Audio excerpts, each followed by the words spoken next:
ang ating mga tiwali at elitistang kongresista, hindi lamang pera ng mamamayang Pilipino pinaglalaruan. Nais din nilang nakawin ang sagradong mandato ng 32 milyong Pilipino. Nais nilang nakawin ang posisyon ng pangalawang Pangulo kay Vice President Inday Sara Duterte. Tandaan din po ninyo, kinakailangan po ninyong tulungan ang Duterte. On May 12, please go out and vote straight Duterte.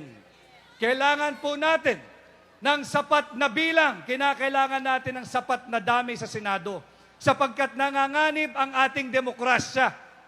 Ang ating mga tiwali at elitistang kongresista, hindi lamang pera ng mamamayang Pilipino pinaglalaruan.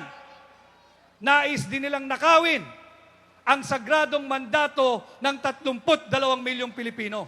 Nais nilang nakawin ang posisyon ng pangalawang Pangulo kay Vice President Inday Sara Duterte. Huwag ninyong payagan yan.